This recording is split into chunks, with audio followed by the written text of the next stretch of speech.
Hello Rajani, 70 ఏళ్ళు దాటిపోయినా ఇంకా నీకు సినిమాలు అవసరమా? అయ్యా చూడాల్సింది వయసు కాదు మనస్సు. సినిమాలు చేసే సత్తా రాకున్నప్పుడు నేను చేస్తూనే ఉంటానయ్యా. అయ్యా రజనీకాంత్ గారు, ఇప్పటికే చాలా ఎగస్ట్రాలు చేస్తున్నారు మీరు. ఎగస్ట్రాల్ అని మీరు అంటున్నారు, స్టైల్ అని నా ఫ్యాన్స్ అంటున్నారయ్యా. ముసలోడి అయిపోయావు, ఇంకేం స్టైల్? నీ ఫేస్ చూడాలంటేనే జనాలకి అసహ్యం వేస్తుంది.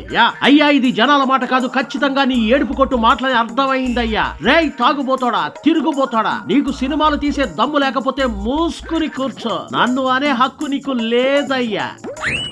ఓయబ్బో, ఈ వయసులో కూడా కోపానికి పౌరుషానికి ఏం తక్కువ లేదు నీకు.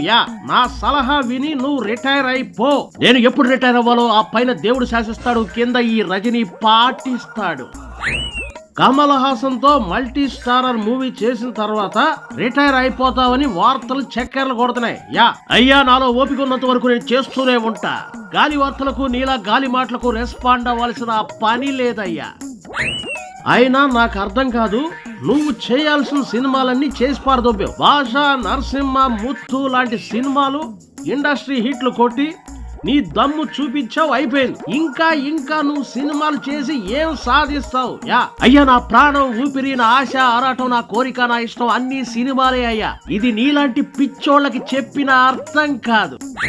నాలాంటి పిచ్చోళ్ళు చాలా మంది నిన్ను వద్దు, చూడకూడదు అనుకుంటున్నారు కదా. వాళ్ళ కోసమైనా ఆగిపోవచ్చు కదా.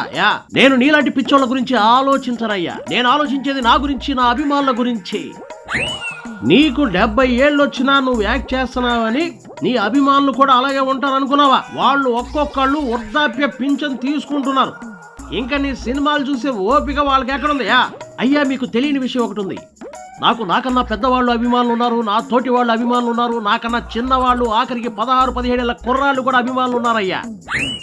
ఏమో నాకైతే నమ్మకం లేదు. నాకు నిన్ను చూసినా మమ్ముట్టి, మోహన్ లాల్, చిరంజీవి, బాలకృష్ణ, నాగార్జున వీళ్ళందరినీ చూసినప్పుడు ఇంకా ఎందుకు ముసలోళ్ళు సినిమాలు చేస్తున్నారని కోపం వస్తుంది. అయ్యా, ఎన్ని సంవత్సరాలైనా ఆదరిస్తున్న అభిమానులకు లేని నొప్పి నీకెందుకయ్యా?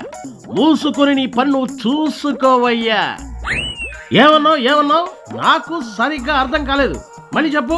ఈ భాష ఒక్కసారి చెబితే 100 సార్లు చెప్పినట్లే. నువ్వు ఒక్కసారి చెప్పిందే నాకు అర్థమై సావలేదు. అయినా నా ఆశ ఏంటంటే యంగ్ జనరేషన్ సినిమాల్లో ఉంటూ ఒక ఊపును తీసుకురావాలి. మీలాంటి ముసలోళ్ళు సైలెంట్ గా ఇంట్లో రెస్ట్ తీసుకోవాలి. అతిగా ఆశపడే మగవాడు అతిగా ఆవేశపడే ఆడది సుఖపడినట్లు చరిత్రలో లేదయ్యా. ఈ సినిమా డైలాగులు విని విని విని బోర్ కొట్టి పారదైపోయింది.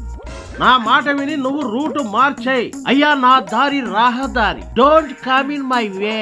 అసలు నా బాధ ఏంటంటే, నాకు ఎంతో ఇష్టమైన నాగార్జునను నీ కూలీ సినిమాలో విలన్ గా పెడతావా? నాగార్జునకు దెబ్బలు తగిలే సీన్లు చూస్తుంటే నా కడుపు మండిపోయింది.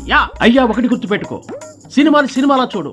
ఇక్కడ ఏది నిజం కాదు, అన్ని ఊహాజనితాలే. నువ్వు మందు ఎక్కువై మాట్లాడుతున్నట్లున్నావు. ఇక్కడ నుంచి దొబ్బేవయ్యా. నేను మందులో ఉంటేనే మాట్లాడతాను, లేకపోతే నోటి నుంచి మాటే రాదు. నన్ను తోసేసినా మెడపట్టి గెంటేసినా నేను చెప్పేది ఒకటే, మీ ముసలోళ్ళందరూ రిటైర్డ్ అయిపోండి. నువ్వు అన్నందుకైనా నేను ఇంకో 10-20 ఏళ్లు పైగా హీరోగానే నటిస్తానయ్యా. నువ్వు చూస్తూనే ఉండు, కుళ్ళి చేస్తూనే ఉండయ్యా. ఉంటానయ్యా, నాకు టైం అయింది. నువ్వు వెళ్ళి తాగి పడుకో, నేను షూటింగ్ కి వెళ్తా. జూజూబీ. నో.